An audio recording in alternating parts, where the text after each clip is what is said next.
E aí, professor? Você já revisou a sua lição? Ainda não? Então, Revisa aí!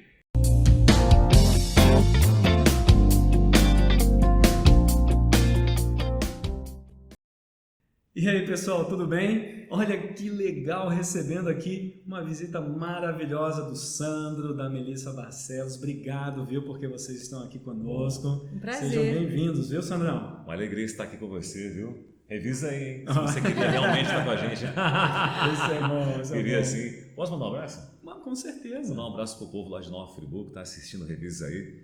Com certeza, os professores lá da nossa Igreja Central de Nova Friburgo. Ah, é verdade. Para quem não sabe, o casal aqui mora lá em Nova Friburgo, aqui pertinho da gente. Obrigado, viu, Melissa, por estar aqui. Obrigada pelo convite, pelo carinho. E se você quiser, pode nos seguir também nas plataformas digitais, ouvir as músicas, nosso Instagram, @Melissa Barcelos, no canal do YouTube, Melissa Barcelos, ali acompanhar o Sobre a Rocha, as músicas, os clipes postados toda semana e também o nosso Sabor Saúde, não é, Silvio Sandros? Com certeza, revisa aí. É sabor o quê mesmo? Saúde. Sabor, saúde. Assista lá, então, marca o sininho, marca um bichinho, chacoalha ele, não esquece de receber as notifications. E Isso aí, revisa aí com você aqui, só pode ser aqui com esse pastor fantástico. Valeu. E aí, professor? Gostou da surpresa? Temos agora conosco aí o Sandro e a sua esposa Melissa. Obrigado ao casal por participarem conosco e perceberam Nova Friburgo, Rio Fluminense, participando, né? assistindo conosco aí o Revisa aí. Que legal. Pastor Bruno, seja bem-vindo. Obrigado, pastor. Professor, pastor, amigo, seja muito bem-vindo em nosso canal. Que Deus seja louvado pela sua vida, pelo ministério que Ele confiou também em suas mãos. Pastor, é muito bom saber que as pessoas têm acompanhado, têm estudado, a gente chega nas igrejas, já virou uma marca aí, né? Revisa aí. É gostoso, né? É muito bom. E nós temos a alegria também de ter aí o apoio da TV Novo Tempo conosco. Sim. Já vamos chamar aí o Wagner. Ah, ele vai ajudar hoje. hoje? Ele que vai dar a dica de ouro, mas antes, vamos orar. Com certeza. Pedir que o Papai do Céu possa nos conduzir, nos abençoar em mais um estudo da Palavra de Deus. Amém? Feche os seus olhos e ore conosco. Senhor Deus e Pai, nós te louvamos por tudo. Agradecemos porque mais uma semana foi vencida em Cristo Jesus. Amém. Já estamos em horas sagradas, temos alegria agora de recapitularmos a lição, de fortalecer também o conhecimento, tanto meu quanto do pastor Bruno e dos professores também, para que de fato possamos ter uma linda classe da Escola Sabatina abençoada por Ti. Perdoe, por favor, os nossos pecados, pois te pedimos no nome de Jesus. Amém. Vamos lá. Wagner, qual é a dica de hoje, meu amigo? O primeiro cuidado ao ensinar a verdade é a verbalização. As pessoas tendem a igualar as palavras da experiência religiosa com a sua própria experiência. Você usa palavras para descrever a experiência espiritual, mas cuidado para que ao verbalizar suas ideias particulares, elas não substituam a própria verdade. Outro cuidado é com o estado de purificação espiritual que o indivíduo almeja ao estudar a palavra de Deus. Ele vem à igreja, senta, ouve e responde, concorda com tudo que é dito, mas seu envolvimento não ultrapassa esse ponto. Ou seja, as atitudes dessa pessoa não demonstram conversão de ideias e princípios morais. Professor, a dica de hoje é: ajude seus alunos a entenderem que religião é algo prático, não é algo sobre a qual apenas se fala, mas uma força que altera a vida toda. Obrigado, Wagner. Foi muito legal essa dica. Querido professor, acompanhe aí essas dicas porque são muito valiosas. Pastor Patrick, por falar em valioso, a lição dessa semana está muito bonita. É uma história, não é difícil de entender a história, mas ela tem alguns detalhes que a gente pode explorar na classe da nossa escola sabatina, não é? Justamente. Só tem um problema. Ué, vai faltar tempo. A lição ela é riquíssima, ela tem muito conteúdo, muitos detalhes, detalhes, muito bom. É totalmente histórica. Tamanho é, querido professor, essa lição, o tema Derrota dos Assírios, é de tanta importância para o povo de Deus que é relatado em 3 livros. Essa parte é muito legal. Essa talvez seja a lição que tenha uma abrangência assim, bem interessante. Bem interessante. Porque além de Isaías, capítulo 36, até o capítulo 38, você tem o segundo livro de Reis e Crônicas, e o segundo livro de Crônicas. Então, 3 autores diferentes confirmam essa história. Sim. Além de algumas passagens que daqui a pouquinho eu também reservei aqui, que pode dar uma ajuda para o professor também. E um outro detalhe, existem vários sítios arqueológicos que encontraram materiais, escritas, falando da derrota dos assírios. Interessante. Muito bom. A lição, de fato, riquíssima. É muito rico. Mas, pastor Bruno, vamos lá. O que nós aprendemos com a lição desta semana? Eu tirei uma lição para mim. Uma lição? Uma lição. Eu sei que você tem a sua, o professor aí tem a sua, né? É que nós chamamos de cosmovisão, né? Okay. A maneira que nós temos aí de analisar, de ver a vida. E o que eu aprendi? O que nós podemos aprender? Que Deus governa a história, que Deus conhece e revela o futuro, e Deus conforta o seu povo com seus mensageiros. Rapaz, já deu 3 coisas, Deus em uma só. É o que eu aprendi. Olha, eu diria, já que você falou assim de uma coisinha só, eu acho que eu poderia usar a palavra posicionamento. Posicionamento, claro. Eu acho que Ezequias, ele transfere para a gente uma ideia muito boa do que é se posicionar ao lado de Deus. É claro, a gente tem alguns detalhezinhos, mas eu acho que essa palavrinha é legal. Amigos, um outro detalhe também o verso para memorizar, não tem como a gente entrar nesse assunto sem mencioná-lo. Eu gostaria que o pastor Bruno pudesse ler, por favor. Okay. Está em Isaías, capítulo 37, o verso 16. Vamos ler então. Ó Senhor dos exércitos, Deus de Israel, que estás entronizado acima dos querubins, somente Tu és o Deus de todos os reinos da terra. Tu fizeste os céus e a terra. Pastor, começamos a falar de uma crise novamente. Aqui tem uma crise indireta. Isso é verdade. É uma crise indireta. Por quê? O problema vigente do rei Ezequias era um problema que o pai dele havia criado. Acás. Ele administrou bem, justamente. Acabou deixando quando ele temeu, estava temendo ali a união da Síria com Israel do norte, ele paga tributos então para o rei da Síria. E ao pagar tributo para o rei da Síria, que na época da Tiglat-Pileser, justamente, ele torna-se um escravo. Um rei sem autonomia. Justamente, um rei sem autonomia. Então ele precisava pagar tributos para a Síria. Isso era algo constante. E a tendência dos tributos era sempre aumentar. E agora o rei Acás morre, Ezequias assume um reino falido, tanto politicamente como espiritualmente. E a primeira coisa que o rei Ezequias faz é levantar o povo espiritualmente. Essa parte é legal, né? Aqui em 2 Reis, capítulo 18, o professor, se quiser dar uma explorada, pode pegar qual a idade que Ezequias começou a reinar, Sim. que foi 25 anos, quanto tempo ele reinou em Jerusalém, que foi 29 anos, e o que ele fez, que é a coisa mais legal, né? Fez o que era reto aos olhos do Senhor. Conforme o pastor Patrick falou, ele começou a arrumar a casa espiritualmente. Justamente. E interessante que ele restaura o altar do Senhor, ele destrói os altares pagãos, e depois isso é usado contra ele, né? A lição vai explorar isso, vai explorar. Né?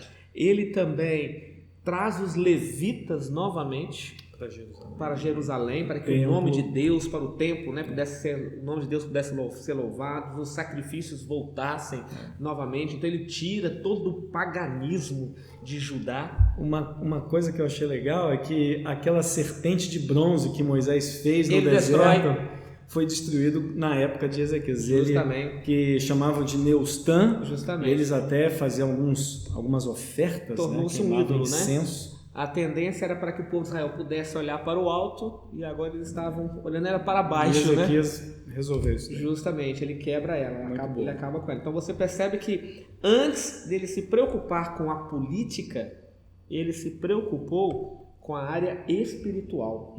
E a lição, ela diz assim: tão importante quanto a liderança militar e organizacional, Ezequias ofereceu uma liderança espiritual enquanto buscava levantar o ânimo de seu povo naquele momento assustador.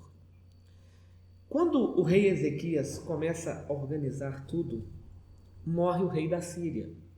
E a lição aqui até coloca Sargão II.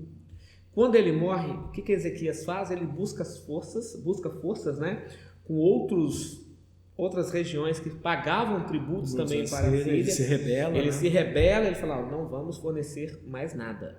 Daqui de Jerusalém não vai sair mais nada. Não sai mais nada. E nesse momento, Senaqueribe, quando ele fica sabendo disso, ele desce com força total para atacar Jerusalém.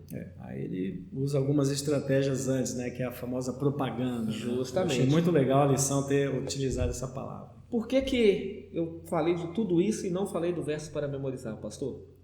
Porque quando o problema bate na sua porta, para onde que você corre? Essa parte eu anotei, hein? 2 vezes ele fez isso. 2 vezes. A primeira ele foi para a casa do Senhor e a segunda ele foi para o templo, né? Achei muito interessante. Exatamente. Ele foi capítulo 37 de Isaías, versos 1 e 14. Ele foi 2 vezes na casa do Senhor. Essa parte é muito importante. Justamente. Pastor. Ele vai consultar Isaías, ele vai orar ao Senhor, ele pega a carta, ele mostra para Deus, né? Ele lê a carta, ele mostra a carta. Uma das coisas que eu entendo, e aqui é um texto que a gente pode dizer extra lição, é o Salmo 73, né? Até que entrei no santuário de Deus e descobri qual seria o fim deles. Aqui, pastor Patrick, o salmista está dizendo que dentro do santuário existe entendimento. Então, quando Ezequias ele se sente acuado, pressionado, um tanto assim nervoso, para onde ele vai? Ele vai buscar entendimento na casa de Deus. Esse texto é legal, professor, você pode utilizar se você quiser. Jonas. Qual texto? Quando estava na barriga do peixe. Qual era a saudade dele? Do templo de Deus. Estar na casa de Deus. Estar na casa de Deus. Amarras. Muito bem, vamos lá. A lição. Existem aqui, pastor Bruno e querido professor, pelo menos 3 razões que levavam os profetas a se oporem à aliança com povos pagãos. 3 razões? 3 razões. Quais são, pastor? A primeira razão seria uma demonstração de desconfiança em Deus e confiança no homem.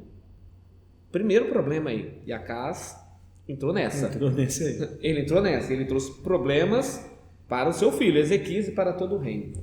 Seria um passo também para a aceitação dos deuses deles. Com certeza. Ok? Isso acontece com o povo de Israel. E terceiro, seria um compromisso em assumir a causa deles também.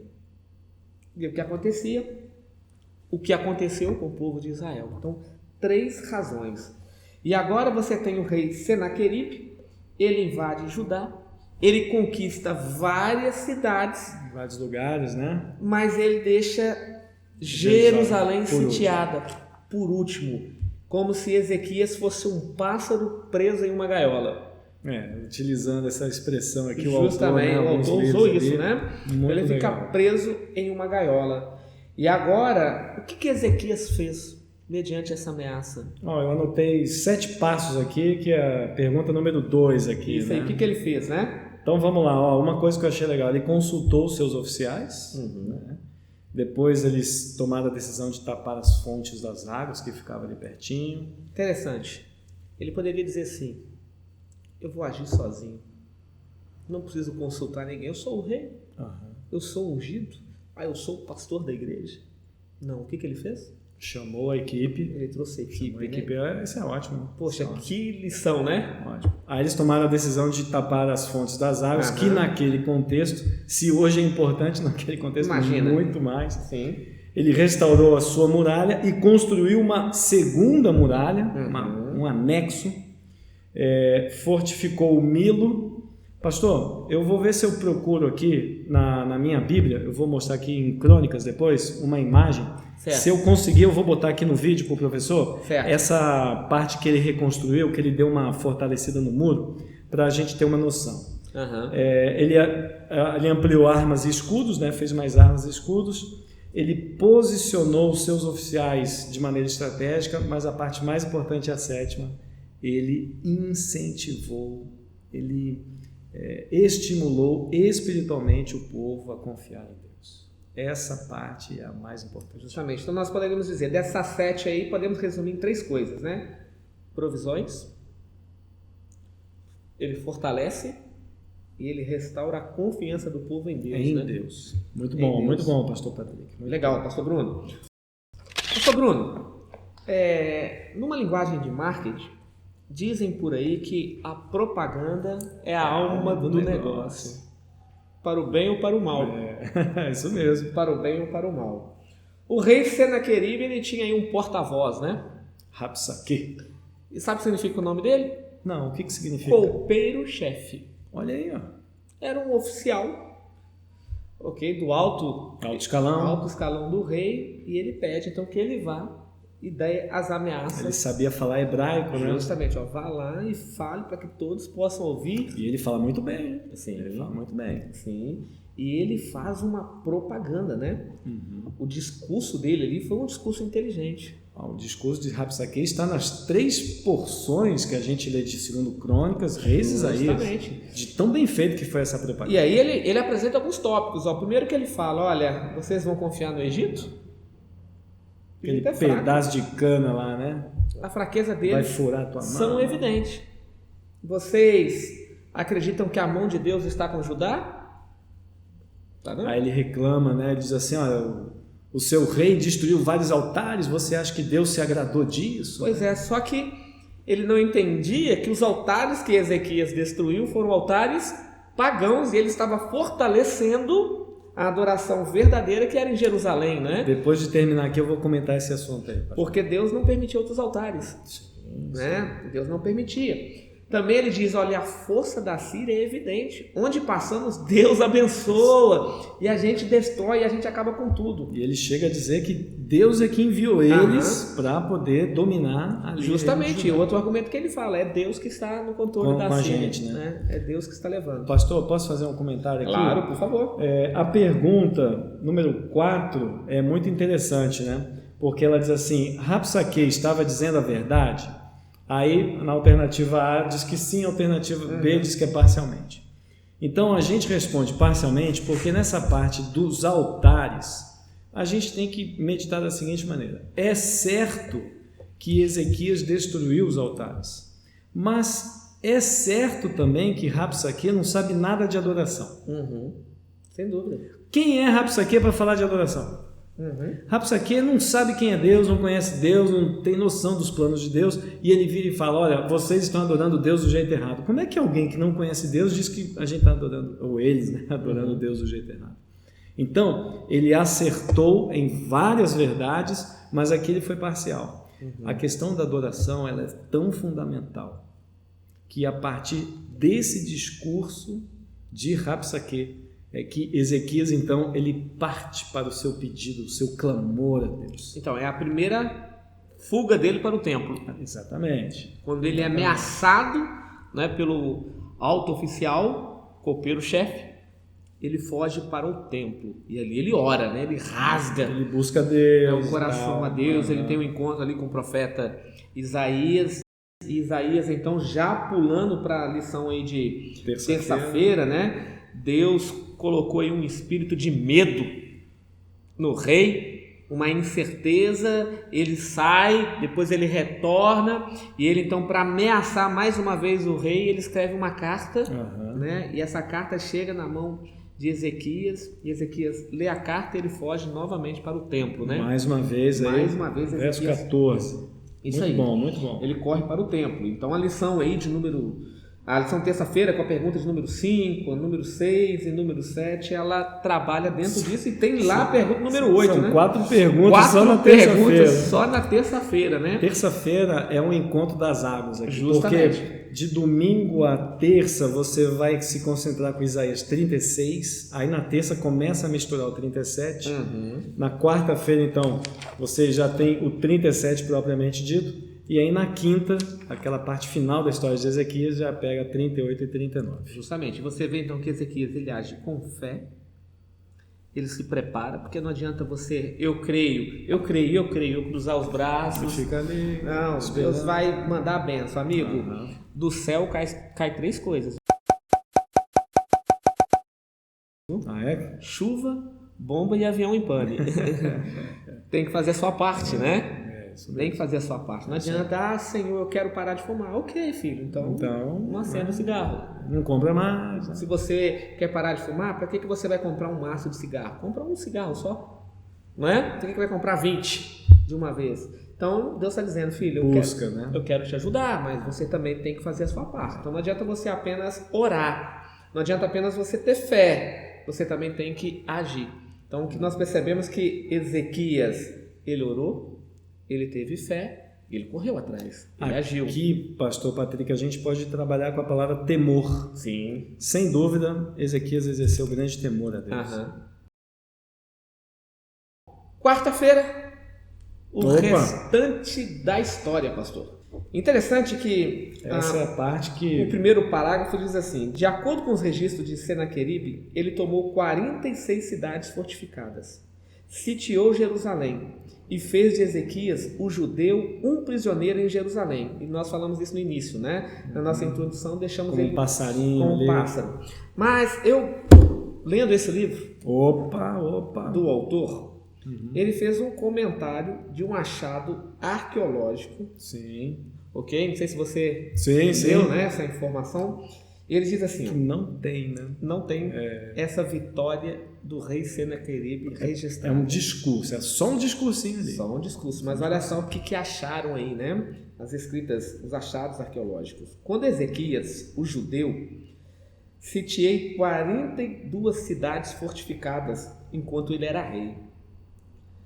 Eram inumeráveis, usando rampas, usamos armas, catapultas, atacamos com infantaria, infiltramos por brechas no muros, cavamos túneis debaixo deles. Eu levei cerca de 200.000 pessoas, incluindo jovens e idosos, homens e mulheres, bem como cavalos, mulas, burros, camelos, gado e ovelhas.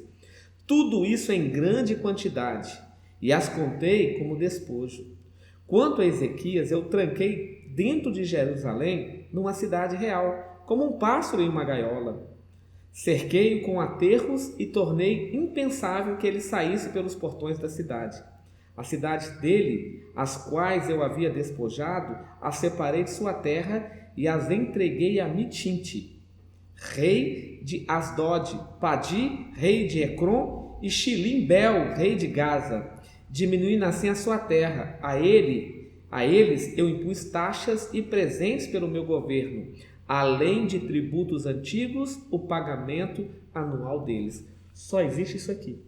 Ele dizendo, eu invadi, eu venci 46 cidades, né? Mas Jerusalém eu não consegui entrar. Eu deixei ele preso lá. Acaba aqui. Não tem a vitória. Em cima do rei. Uma veia bem marqueteira dele mesmo. Né? Justamente. Ele estava falando aqui só da vitória, né? Que ele teve em partes. E a gente sabe por quê, né? A lição de quarta-feira era dar o tchan aqui. E por que então, pastor? Por que a história dele para? Eu vejo que a pergunta 9 ela vai ajudar a responder isso daí. Está em Isaías 37 e no verso 36. Sim.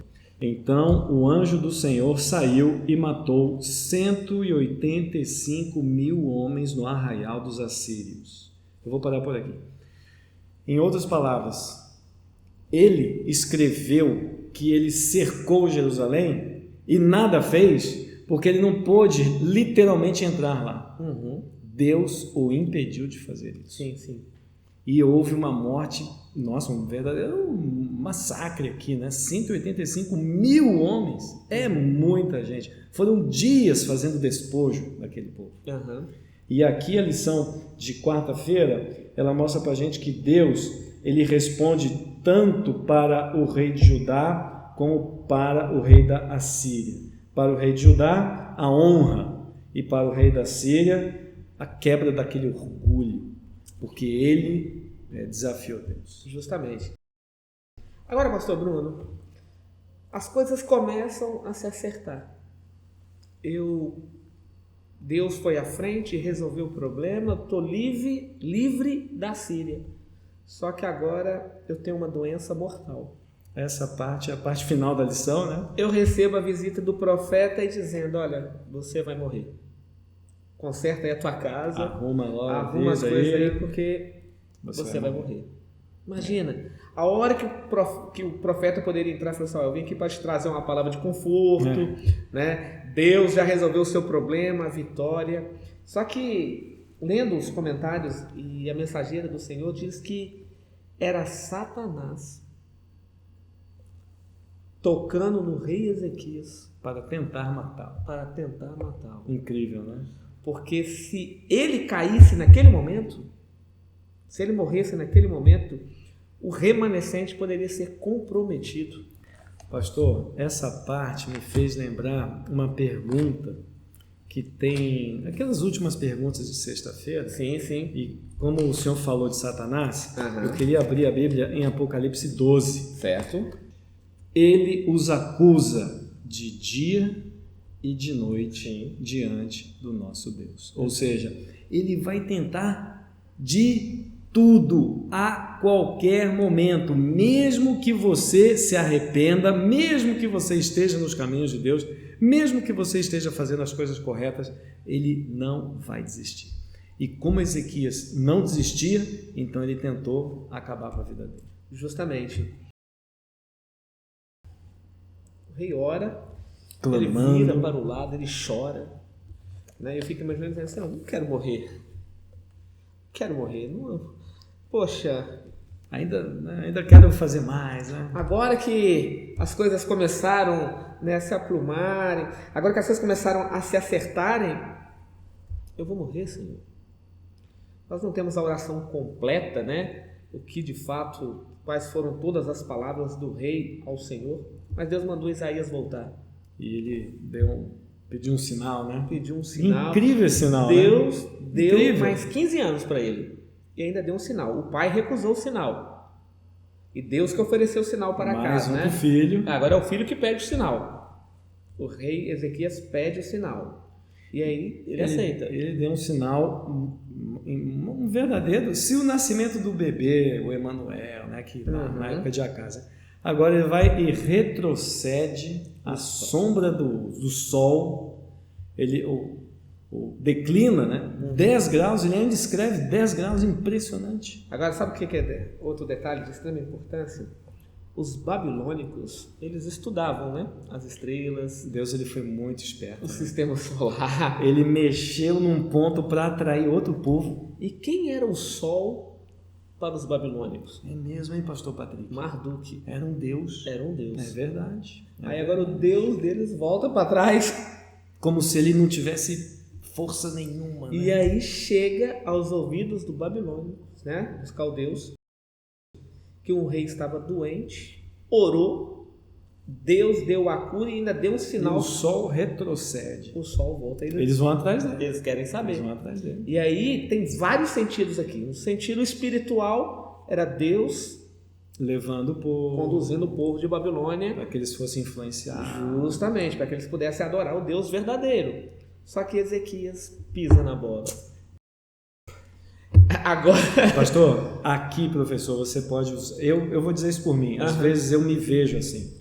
Porque às vezes, eu recebi a bênção de Deus, estou tão feliz. E eu às vezes falo mais do que a boca, às vezes eu me precipito. Eu me identifico muito com Ezequias. Eu acho que Ezequias, ele estava tão feliz que ele pensou assim, eu vou mostrar essas coisas aqui. Puxa, não precisava ter feito isso.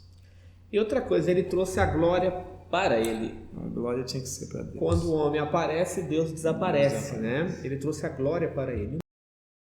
E aqueles homens, na realidade, também eram espias. Espiaram a terra. Quando o rei babilônico resolve invadir Jerusalém, fala, opa, tem riquezas lá. Ele leva tudo, né? Leva. Ele leva tudo de lá. E começa com o erro de Ezequias. Você percebe que o livro de Reis, o livro de Crônicas, o livro de Isaías, ele vem mostrando o problema do povo era o seu líder. Sempre que o líder aprontava alguma, o povo também perecia. Sempre. Olha a casca que ele trouxe.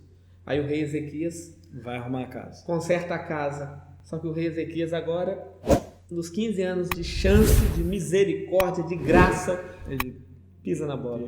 Puxa, ele escorregou. E olha a consequência que ele Aqui trouxe. era uma tática também do rei babilônio, né? Se Ezequias tivesse percebido isso, ele gostaria que Israel fosse um parceiro Sim. para que ele pudesse junto com Vencer eles, os demais, vencer né? outros, né? Aham. Mas ele acabou mostrando mais do que devia e aí o rei babilônio disse: ele não vai ser meu parceiro não. É verdade.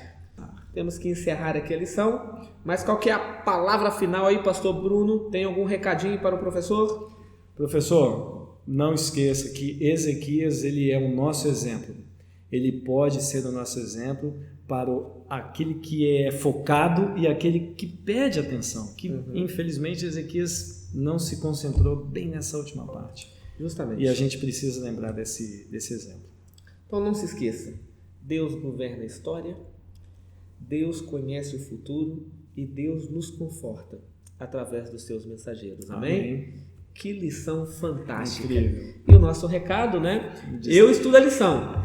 E você? E aí, professor?